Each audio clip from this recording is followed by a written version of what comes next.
Good morning, everyone. Is it functioning? Stina, give me a thumbs up if it's functioning. And Silke, you can, of course, put your video on because I'm now going to present you. Actually, you are the reason why we have this conference today. As a chairwoman and founder of the EFCNI, we wouldn't have done this conference without your initiative. Of course, you can all read the bios in your handouts, but I'd just like to mention a few things about you, Silke. It's a fantastic woman and a very nice and dear friend. The reason is, of course, that you have experienced extreme prematurity yourself with some severe complications, and one of your twins actually didn't make it. But you have taken this experience so much way further. First on the German level, European level, now you're taking it further on to the world, the global level. Not only founding the EFCNI, but also taking the GLANCE initiative, the Global Alliance for Newborn Care, which is a collaborative project with the parents as initiators, which is a very big strength of your movement. And so I'm extremely proud to be a member of your activities as a scientific expert. And you have been appointed lots of lectures and so forth, but I don't want to take time from your presentation. So Silke, please. So nice to see you. Go ahead. Yeah, good morning, everybody. It's a challenge at the moment. I know I'm also in home office today because we want to save the health of and protect the health of our colleagues in the office. So I'm happy to be here, and as Björn said already, it's a great pleasure to be again partner of this wonderful conference. The Standards project is something we had in mind as we started already EFCNI, that this becomes such a real big movement worldwide in the meanwhile, that also World Health Organization is looking at it. And as Björn said, we collaborate for a very long time together from the very beginning, when we as parents were often seen as someone who not belongs to the baby and is more a visitor instead of a really part of the main caregivers. And Björn was one of the key really supporter in the very beginning and stood up all the time when people criticized me or us with the family-centered care approach in the beginning. And now we really have a movement worldwide. I'm very happy to be part of this and happy to be with you today, also when we not can be physically together. So I wish you all the best, of course, for the next weeks and months. And so I'm happy to now start with my presentation and giving you an overview of the project and also some insights in one of the standards, the nutrition part, especially breastfeeding, because this is something where I was thinking together with Björn that this is also important for the program today. Yes, again, welcome to this project overview.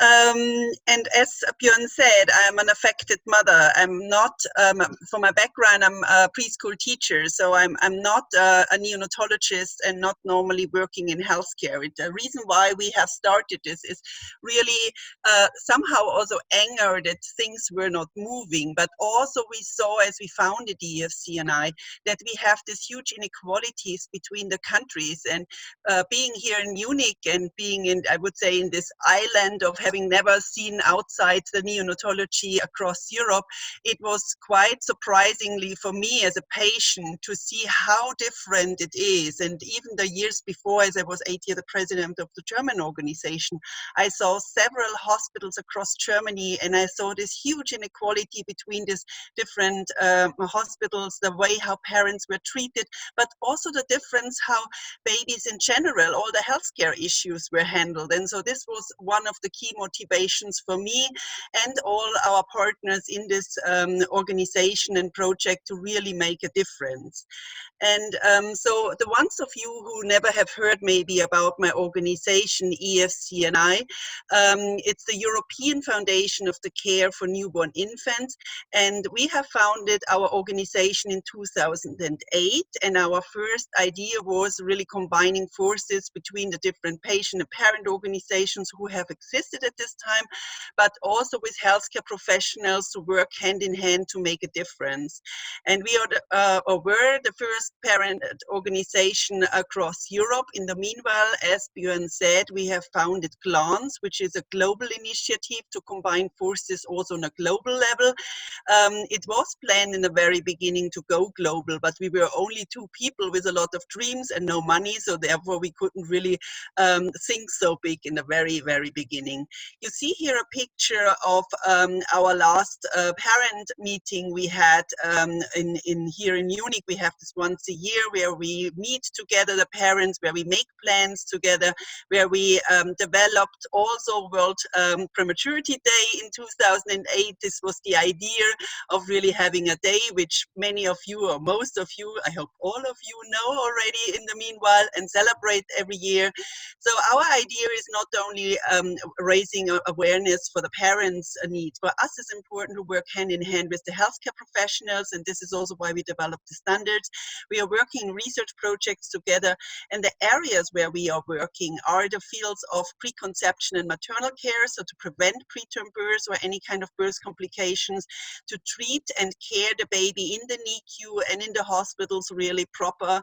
And for me, as a mom of a preterm born baby, in the meanwhile 23 years old, I'm also thinking, of course, a lot about the long-term consequences, and I also will take care in my presentation and show you some pictures what it really means for us parents. It not ends at the end of the NICU time frame and after discharge. This is the journey where for us parents it really, really starts, and it's a really long, long way. And for some parents, it's the lifelong consequences, also financial burden. So for us, it's really important to take care also of the discharge of these children. Our network in the meanwhile is really huge. So we have more than 100 parent organizations across the world. So we started with 16 parent organizations in the very beginning. The most of them were very, very small, one person, two persons. In the meanwhile, we helped them to build up really to be a strong advocate in the different countries. We work with more than 20 global healthcare organizations together. That's, for example, the FIGO, the World Health Organization, We Save the Children. This is a wrong number, what I have here, the 30. So we have more than 190 European and national healthcare societies in the meanwhile together, and we work in different areas to really make a difference.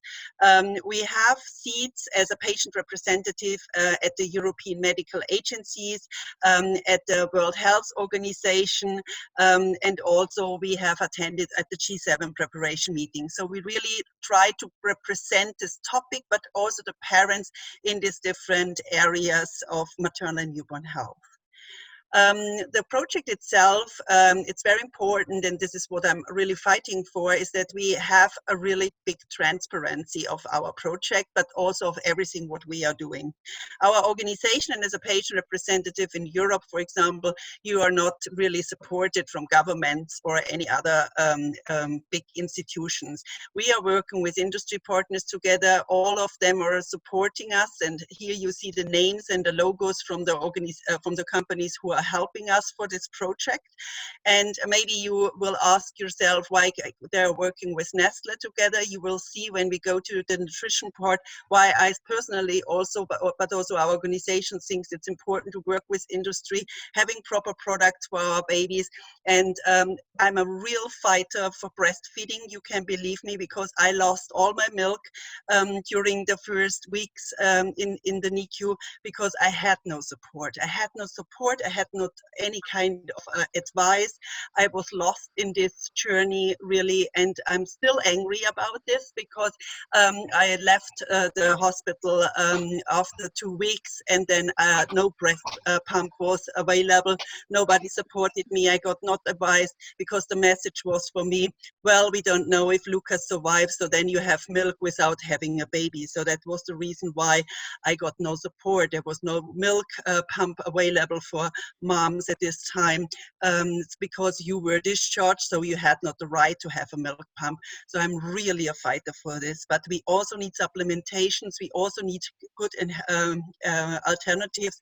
And this is why we work with all these companies together, because I know that a lot of people from a global perspective are here, and maybe you asking why we are doing this. We have started first to ask for European research grants for this project. We failed twice, but we didn't want to wait longer, and therefore we decided to work with industry partners. They had no influence in the project at all. They only were observer or even nothing at all. So a little bit background to this project, why this project really was needed and is also needed on a global level. The difference between these European countries and the actual corona situation shows it very, very well how Europe acts. So we have health is a national issue. That means each country, each hospital still can across Europe have their own protocols and guidelines. Most of the guidelines are not binding, they are recommendations, so it's very, very different. Often it is the people who work on a shift who really do this and the other do something different. What we have recognized, and this was a 2 years work before we have started this project, was to find out what is the infrastructure of the whole hospitals across Europe, how many hospitals we have across Europe who treat preterm infants. And it was really a disaster, to be honest, to recognize that not all hospitals really are somehow registered in one big data registration. They also, the most of them have no data about these children. The babies were not really registered when they were born. So we've started with a benchmark report first, and we recognized that only in 16 countries, and we have at the EU, or at this time we had 28 countries, and we had only 16 countries where we could find any data about preterm babies or babies in general. So therefore we said, okay, data is one of the big issues. We recognize that the infrastructure of high-risk pregnancies are very, very different in the different countries, even in one country, even in one town. Also in Germany, my own country, where all of you know we are a very, very rich country. The organization of the medical centers were different. We had different transport systems. We recognized at this time that Ireland, for example, and we hear later today, Mandy, our very close friend and partner in this project, and also at EFCNI from the very beginning, she was fighting for years to get a transport system in the evening and on weekends, because this was not organized in her country really proper for very tiny babies. We realized that the education and the trainings of healthcare professionals varies from country to country a lot. But in Europe, you can move when you want to work, for example, in Sweden, or Swedish people want to work in Germany, but there was not really a proper European-wide regulation. Follow-up is really different organized, and in the most of the countries across Europe, still not like we would like to have it with a preterm baby. The medical treatment was one of the key issues where we had also struggled a lot to do this project. You can imagine that only a topic like jaundice or breastfeeding, or how to resuscitate. We had a lot of discussion, how to treat a baby with sepsis, or how to prevent sepsis, or ROP or BPD. These were discussions where I never thought that there are so big difference between the countries. The level of family-centered care, NICU design, and also nutrition was a big issue. And when we started, and this is where I'm still extremely grateful for Björn and also the whole Karolinska, is that we have these topics as an individual topic, because you can imagine that all these people at this time, not today, but we started this project in 2012 in total as a discussion, and at this time nobody wanted the family-centered care approach, and at this time we called it family-centered care. They wanted it as an individual standard package. They said, well, that's something really emotional, that's something what we not need, so therefore why should this be really an own topic? There is no evidence behind. So there were a lot of criticism at this time to have this really as an individual topic. Also the care aspect, care, the nurses, does this really need an own topic? There was a huge discussion. even, I have to be honest, also sometimes some very strong discussion, if not to say really a fight. And NICU design was the same aspect, and Karolinska really took here responsibility with Björn Westrup and fought for us and with us to have here really a big, big voice. And I'm very, very grateful for this today, and for sure, Björn, forever. And here are some numbers what are so different. So when you see here the different numbers of, for example, mortality rates, that's really huge when you see this in the different countries. You see here the different countries, and then the next one, the numbers, and you see that neonatal mortality rates are different. The preterm birth percentage rates are very different. And so these were things where politicians, for example, never have thought before about it. And so this helped us a lot. This is the Europeristat, where you can find easily on online. And with these numbers, we started the discussion on the political level, on hospital level, but also on the healthcare societies level. That is a need. We have to change. We have to make it more equal. And you can maybe imagine if parents and parent representatives sees the numbers, they are shocked. When you are close to a border, for example, in Italy or in the Netherlands, and you would in Germany survive, but in the Netherlands they have a different regulation, and they would not start treating the babies under this or that week. And the first time, I never forget in my life, as I visited Björn and I saw the first time Karolinska, and I saw rooming in situation for intensive care babies. I saw palliative care rooms where you could treat a baby, or not baby, it was already death. You could treat parents really in a very, very nice way when their baby passed away. I had nothing like this. And I was so shocked. I was so shocked and so angry in total that I cried and cried and I couldn't stop. And then they were overwhelmed, of course, at this time. And I just said, well, this is something I have never, ever thought that this would exist. It was something like Here to the Moon. This is something I have seen the difference. It was not something like Star Trek. It was real. Sweden did it different, very, very differently, like Germany.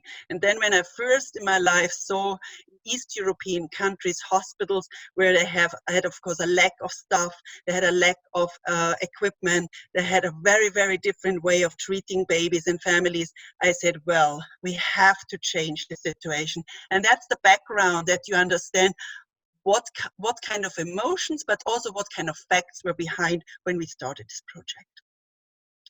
So the process itself, it was really, really a challenge. So that's something to make you a little bit aware how politics work here in Europe, but also between the healthcare societies.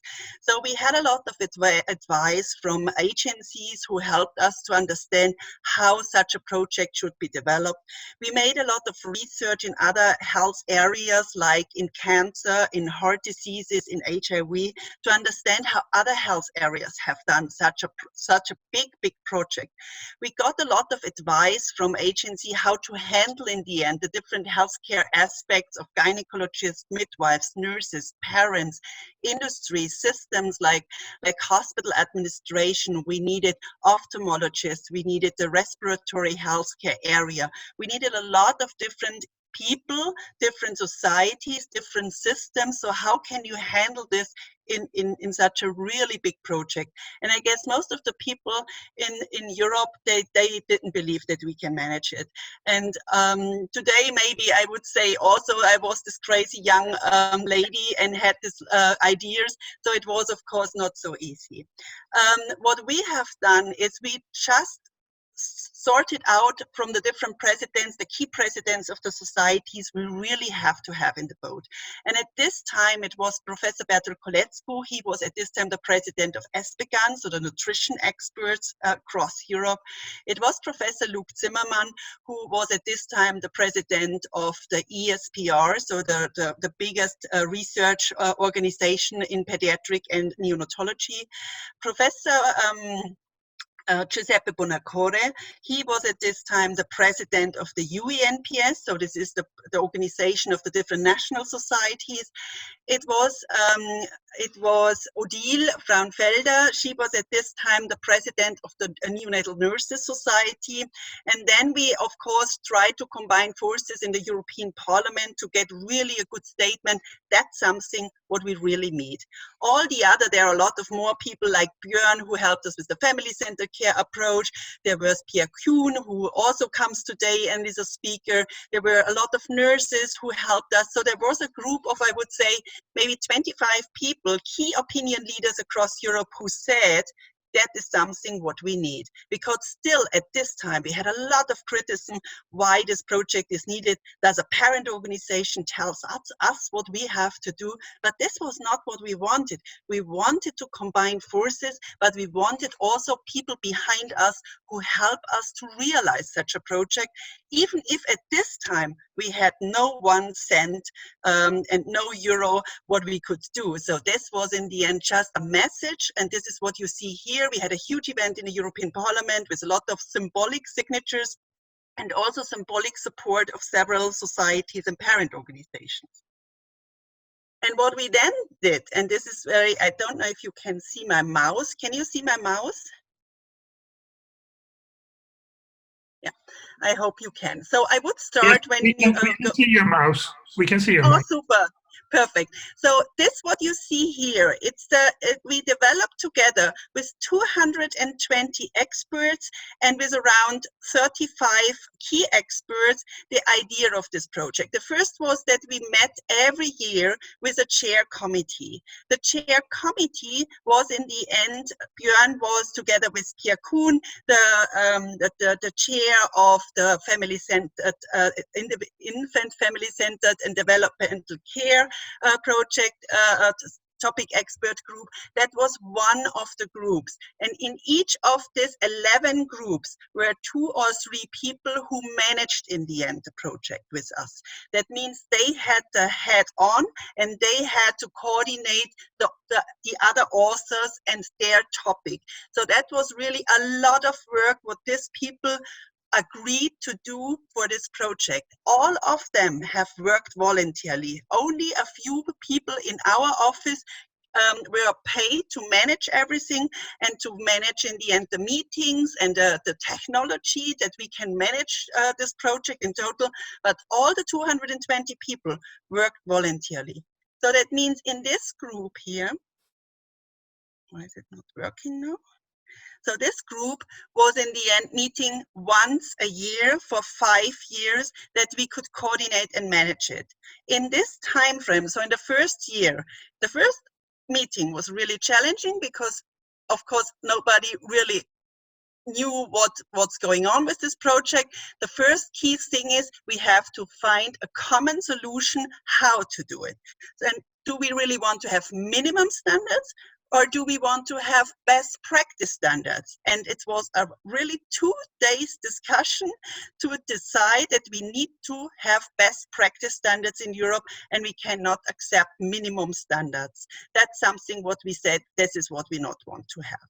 So the next step was then to develop one common template where all of them work together and all of the standards in the end look at the same way. So that was the idea.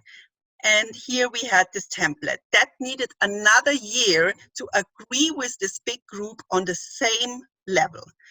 We then started with this 220 experts to develop standards. And you can imagine when 220 people write on one project, you have in the end more than 1,000 opinions. So that was really, really challenging. But our chairs did a really great job. So therefore, we are very grateful that they had loops and loops and loops to discuss this, although most of them took place digitally. We had several review processes so that the chairs took care of all their standards, did all the proper work with the references and checked the different opinions. So they really proved it. And what was also a really big work was the editing process. And you can imagine 220 people from more than 35 countries write in English such documents that the grammar and also the style and everything is different. We needed in total 12 working days that we could really work on this. And here I'm very grateful to Neil Marlowe and Dietmar Schlembach, who helped us to make this possible. After then, all the authors have to see if there was a change or is this still the way how they want to have the standards. That was another couple of weeks. And finally, we have, of course, to make a really proper edit, a really proper formatting, that the standards you find now on the website are looking in the same way, are really in the same document, have the same wording and the same design. So that was another couple of weeks. After this process, here you see this, we had a Delphi process, a kind of Delphi process, a voting process. All the standards went to the chairs and they had to vote of them. It's not that you can vote one package. Each of the 96 standards have to be voted on. So that means that they had to read it, they had to check it, and then they voted. And only the ones who had an 80% agreement were then in the end accepted. And you can imagine that some of the standards, especially the family-centered care and the ones where the whole community is not so happy about it, they were close to 80%. So of course you have to have a treatment on sepsis, on jaundice, but having 24/7 access to the parents have access to their baby, or breastfeeding, or this kind of things, had a very, very high risk of being not accepted. But we made it. We really tried to motivate the people to see the importance of the parents' involvement, and that's really key. What is really a difference to all the other guideline processes you normally maybe know in your countries is that in this project, in every single step what I showed you here, parent representatives from across Europe were involved, even across the world, because we had people also from the US and Canada involved in this project who helped us to manage it from the parents' perspective, and also from Australia, from really getting more global perspective. We hope that with the Glance project, we also get more members and colleagues and friends and partners in other areas of the world, like South America. I know that many people from Asia are here in the call, from Africa. Please help us to make it possible that we get a global voice on such projects in the future.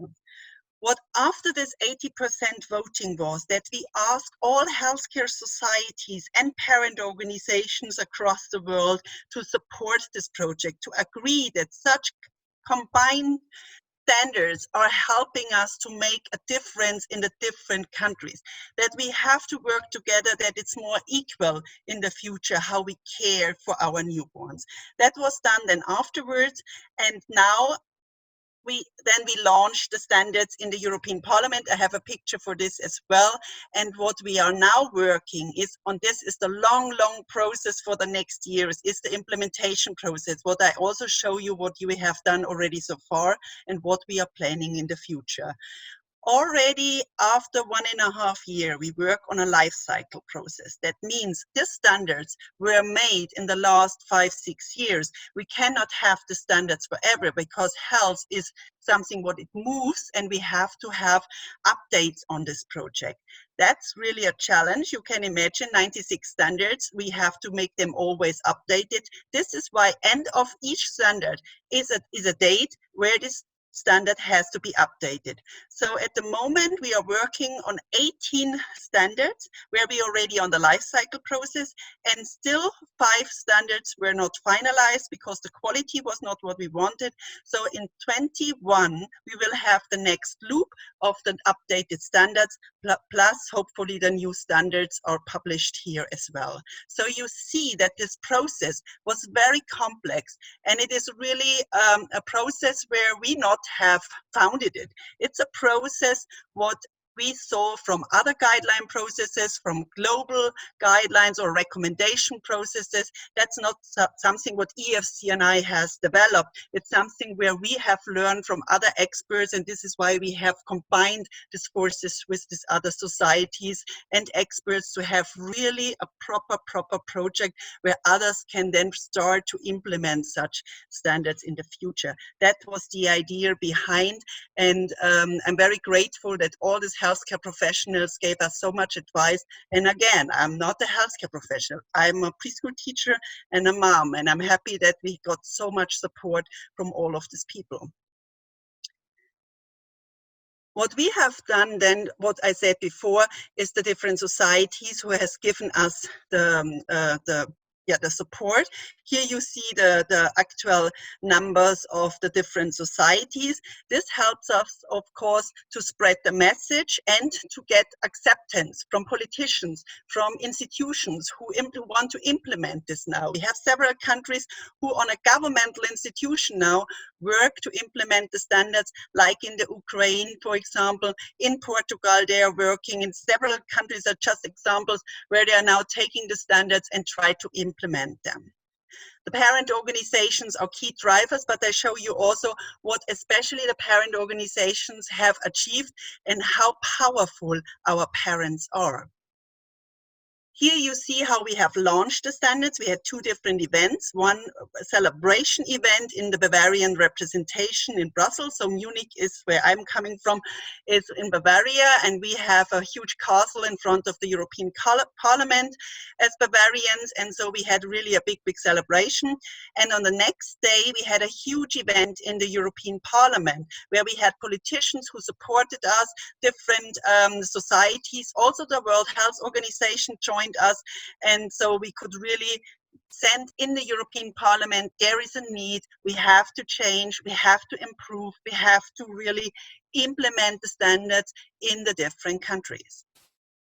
So the topics themselves are, we hear today a lot of the different topics, of many of them, not of all, but have a look also, of course, on our website. But here are, again, the topics. So we have 11 different areas. We have not started in pregnancy because the FIGO and the EPCOG organization have worked on pregnancy guidelines and standards, so we didn't want to reinvent the wheel. What we have done is, we started at birth and transfer. So what is important for the babies, where they are born, how they are transferred, the baby themselves, but better would be, of course, the mother is transferred or the pregnant woman is transferred. And this is where we have started the standards. The medical and clinical practices, the care procedures, so what the nurses are doing, the infant and family centered developmental care aspects, what Björn is presenting today. What's about NICU design, because this is key to really be able to do all the things what we want to realize. The nutrition part, where I take more focus today.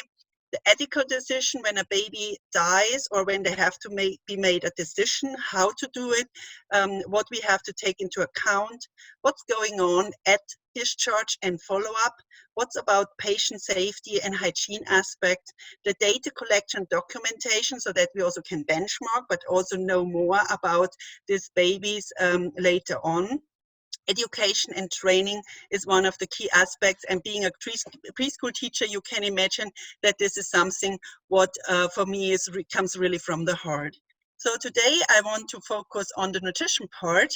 And when we go to nutrition, you maybe think, well, that's this package, but it has maybe not influence of everything else. But when you think about breastfeeding, or you think about parenteral nutrition, you think about the long-term consequence of nutrition, the growth, then you would see here, it has, of course, when you want that babies get breast milk, and then you have to have, of course, the infant, family centered developmental care aspects. You have to be able to bond the two, because then the milk is not flowing. When you want to have this really implemented, then you have to think about care procedures, because the most of the aspects of breastfeeding and bringing this together is also care. It's also what the nurses are doing. And Also how the NICU looks like. So if you have no space, if you have no opportunity also for pumping, how should breast milk and nutrition work? It is an aspect of patient safety and hygiene, because when we talk about parenteral nutrition, it's a patient safety issue. And so therefore, it has also an influence in this area. Education and training, if the nurses and doctors and all the other key experts, nutritionists, are not really proper educated and trained, how should in the end a good proper nutrition plan work? And the discharge management and follow-up. It is so important to have really a proper discharge management plan, that this breastfeeding is also working at home, how the nutrition works at home, that the baby can grow and can really grow up healthy. So when it goes then in the end to nutrition, we have the different nutrition parts, like the guidelines on nutrition care. You find all of them on the website. As I said before, we have parenteral nutrition. We also have a standard on preterm formula, on early enteral feeding, on growth and monitoring, on parental knowledge about the feeding, because we parents have to know why breastfeeding is so important, why we have to pump, how often you have to pump, what kind of equipment we need, the hygiene aspects on that. That's really important, what parents have to know. And also about parenteral nutrition, parents have to know the risk of this part, but also why this is needed. We have to talk about early nutrition with human milk, about donor milk, about supplements, and this is why I'm focusing on, is on why we have to encourage the mother and also help and support the mother to be able to pump and to breastfeed later on, really when the baby is able to suck themselves. And why is this for me so important? I said a little bit about it in the beginning. So my son, or my children, were born in week 25. Lena died after a week. Lucas survived. I had a resuscitation. It was not clear if I would survive or not. After 3 days, I saw the first time my children, and that was the picture I got. Lucas had only 515 grams. I could kangaroo him after weeks later on. I had no support for breastfeeding. I had no support for anything. There was one chair I had to share with all the others to be able to kangaroo. So at this time, it was a disaster. Of course, today, many, many things have changed. But today, many people from all over the world are watching this webinar, and maybe later on as well. So we know that in many, many NICUs in the world, the parents are not welcome. They have visiting hours for 1 hour per day, 1 hour per week. Even in some countries in the world, not at all access. How do you think breast milk should flow? And the consequence of having not really a good proper nutrition and plan, and that means of course breastfeeding, that means also supplementation, that means a good and safe parenteral nutrition, that means really everything. And for me personally, a baby born too soon, too small, or too sick is a nutritional emergency, and how they are treated have a long-term consequence. And you see the picture next to him. The small one, of course, is my son Lucas, and the next one next to him is my nephew. And they are born. Lucas is born February 17, and my nephew 1 week later as a normal baby. And you see here the differences. And my mother, for example, she always, because they were born in the same week, she bought always the same clothes. And many people maybe now laugh and say, okay, that's the consequence. Yeah, but can you imagine how I was looking on this picture when I saw this the first time?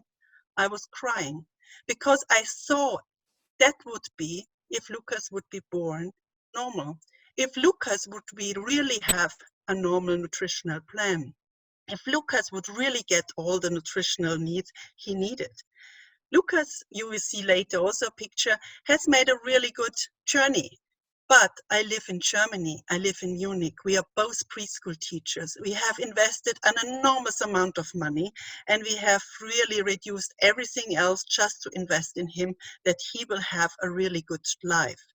And that's something what not all babies in the world can do. But you can make a difference in nutrition, and this is for me key. How can you support parents in breastfeeding? How can you ensure that each of this baby have a good and proper nutritional plan? That these babies really get what they need, that they have also supplementations, that they have support and advice when they are going home, that they really get what they are needed. I'm absolutely sure that everybody here in the room knows that there are lacks of giving this kind of resources. We are not all living in Germany or in Sweden, but there are many, many people maybe who have opportunities to support this in a very proper way. And you see this picture. I live in Munich. I live in a rich area, and still Lucas had not this kind of nutritional plan, what he would needed. And I had no support in breastfeeding and support. And also in Germany, not all parents get this kind of support of breastfeeding so far.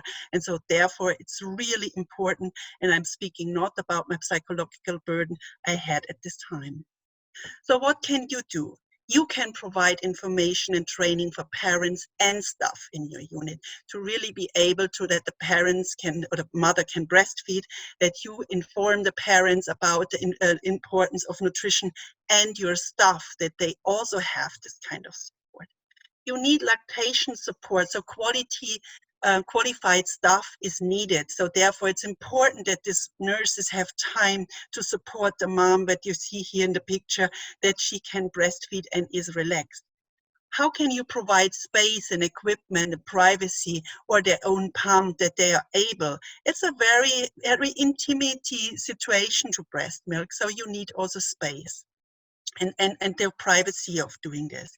Welcome parents 24/7, seeing them as your partner and not as visitor. Provide healthy nutrition also for parents and mothers.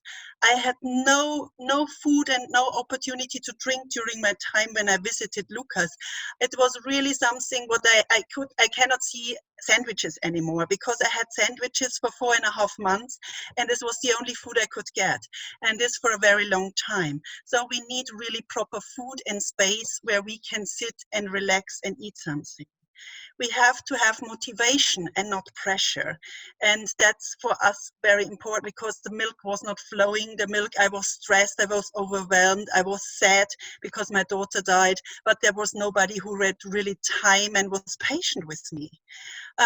How can you provide support and advice at discharge and also at home? Is there a system in your country, or can you build up a system in your country that midwives or neonatal nurses or case managers can support parents at home?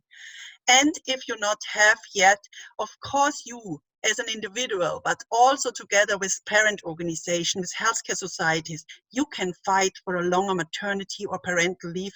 That breastfeeding is important, and breastfeeding is key, especially for the babies born too soon, too small, and too sick. So in this project, we really tried that we have a theory, so we had the standards, and then we want to have implement them. But what you have heard, and you see at the corona pandemic at the moment, that health is a national issue. So our standards at the moment are standards we have developed. These are recommendations, and you have to implement this really on a national level. That means, this is what I have said, now we have to implement them. And implementation means, on the one hand, of course, to translate this on the national issue. That means not the translation of the English wording to Italian, for example. It means really on the practical aspect, because in some countries it's a governmental issue. In my country, it's a state issue, or it's also a hospital issue. You have to see this from country to country differently. And in some countries, we also really have to translate this in their national language. We are already translating the standards at the moment to Italian and to Ukraine, because these are the first countries who want to have this implemented really proper, and also ask for real translation of the whole standards. So where can you find the standards? The standards you can find on this website, www.newborn-health-standards.org. And when you go on this website, you go on the standards themselves. You find at project several information about the project. You find some policy information, use, but the standards themselves you find on the standards wording here. So one example, for example, is medical care. You go there, you find in each of the standards, you find the overviews. Then you find the standards. And here you have always a nice picture, then the overall topic of the standards, and then you click on one. Here you see the ROP standards, so the prevention, detection, documentation, and treatment of retinoscopy of prematurity, ROP. And here we start always with the authors. In this case, it was Anne Hellström together with Lena Hellström-Vestas, Luke Zimmermann, and Giuseppe Bonacore, and several other key authors.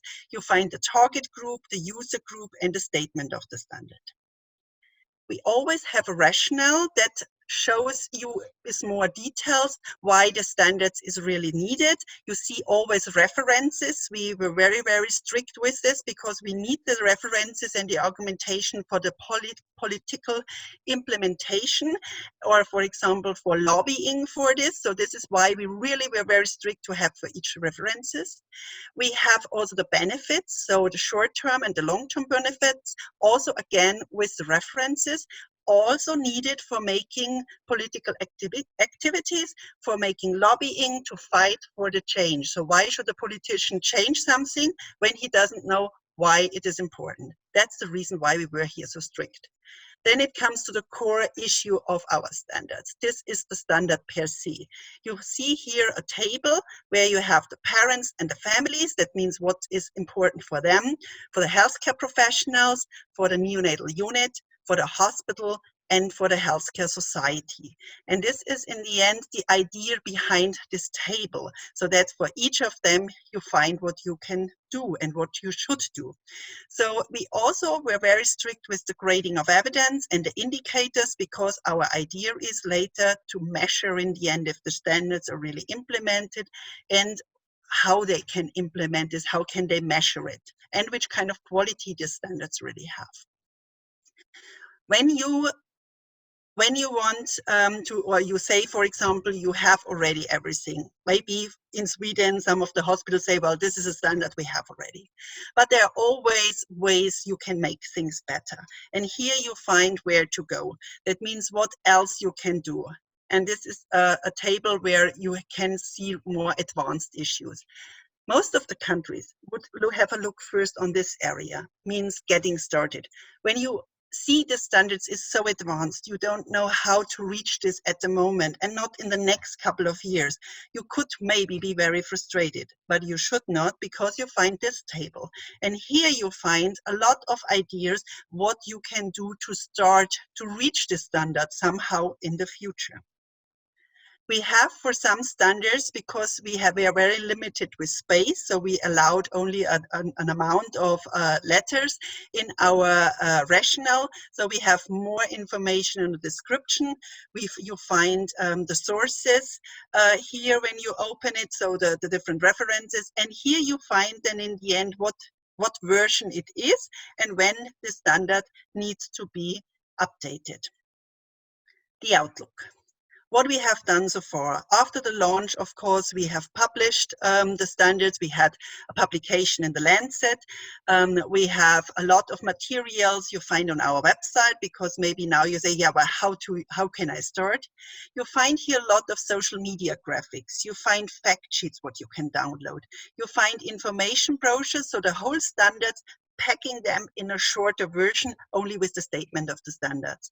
We have this already in several languages. We will have soon Spanish and French. So Hungarian is also in planning, as far as I know. So therefore, there are a lot of languages available that you can spread the message about it. We have a lot of PowerPoint presentation that you can talk about it. And I can also strongly recommend the project report, because this gives you much more detail as my presentation, what's behind the standards, what's going on. And so you can everything always free of charge download.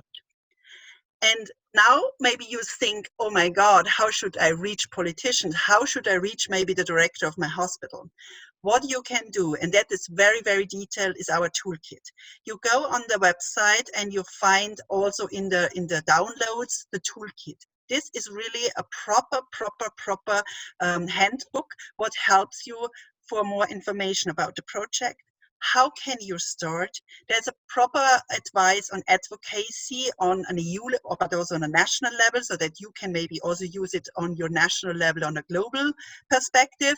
There are a lot of communication ideas, best practice examples, a lot of materials to download. That means, for example, letters to politicians, letters, what you can do, a whole project plan, how to organize maybe a round table, or how to talk to politicians, to journalists, so that you really have an idea of what can you do. Everything is free of charge, everything is free to download, and if you have questions, please feel always free to come back to us. Now, a short overview of our parents. Our parents are really the power behind this project. We have started 2008 with all our dreams. And our dream was really to make it more equal. And we started with our parents in 2016 with a proper training program. We have trained them in understanding what standards are. What is the difference between guidelines, recommendations, standards, or a law? What is country specific, and what are the challenges, and how can you face it? That was one training package.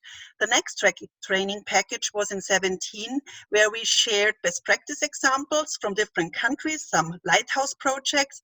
We asked already what are the implementation process, are there anyone starting already, and we planned with them, each of them, a 5-year plan per country.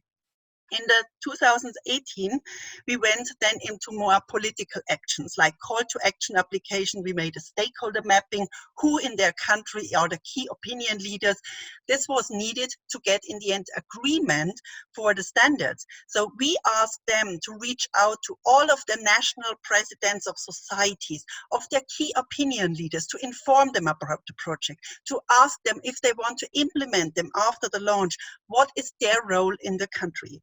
And in 19, this is why you see here already the figure where they start to run, is that we really make presentation trainings, how to present, how to move on, how to motivate the people in now starting the implementation. So that's what we have done the last year. And the planning for 2020 and 21 is having tandem workshops where healthcare professionals and parent organizations from one country come together, and we train them country by country by country to mobilize in the end and make the process faster. Here is just a bench of ideas what our parents have done and activities. We had expert roundtables, we had policy events in the national parliaments, we had conferences, we have already really working groups where they implement the standards, like in Portugal or also in the Ukraine. So they are really huge activities. And on a global level, it's also that we had a global activities with a global summit. I had the opportunity at every newborn action plan at the World Health Organization to present the standards. And so this is something where we have a lot of global activities as well. And so now the movement, hopefully that Corona is not killing us with this movement, so that we can continuously working on this. And this presentation, for example, and this conference is one of the key success stories of our project. What can you do? So you hear later today for sure more and more. So you can start now to see what in your hospital is, for example, missing, or what you already are doing very well. So these are standards where you not have to look in more detail. And so that is what you have to do now, to identify where are your needs and where you are already quite good. What is a really good proper plan in the end for your hospital. So have a look into the standards, or where you already know there is a lack in your hospital or in your country, what is needed to realize. And then start in really the process with many other stakeholders. Don't go alone, work with others together, because together you are first of all much faster and much more successful, and you can learn from each other. So here, look into these details. Take home message for you: work with the standards and help us to improve the health for mothers and babies across the world, in your country, in your hospital, in your region. Make really an initiative and start with your colleagues to see what can be done, what needs to be done, and start maybe with a smaller, more realistic standard, instead of really the big problem standard, because that's something where you maybe then also get frustration. It needs all of us to make a difference. It needs partnership, and it means commitment, and you will need time for doing this. You cannot change the world from one day to other. You see, I have started my journey in 1997 when my son was born. I started in 1990 with my first parent group in Munich, and now we have 2020, and we have the standards developed, but they are not implemented. So it needs till my retirement, and this is the next 20 years, to start the implementation in a bigger phase. You can inform us and should inform us when you are acting and when you are presenting. It would be great if you get in contact with us if you have questions, if you need something from us. We are more than happy to help. And I would close my presentation with a picture of my son today. Lucas is 23 years old. He is studying on one of the most famous universities here in Munich, at the Ludwig Maximilian University, sociology and ethnology. He wants to change the world for people across the world to have more equality in the different countries, so not in preemies, more in general. And what he wants to send you a message, he gave us this quote last year for the standards. Babies born preterm do not only have a tough time during the first days or months of life. Preterm births may affect us and our families for a lifetime. Lucas had an ROP too, and he struggled with his eyes. As you have seen, he is not as large as he would be born normal. He has a small cerebral palsy on the right side. And we struggle. We have the opportunity here in Germany to make it very, very good for him and for us. But every year, 15 million babies are born preterm. Not all of them have these resources. So it makes a difference how you in the future act, what you can do, and everyone, really everyone, can make a difference. Thank you very much.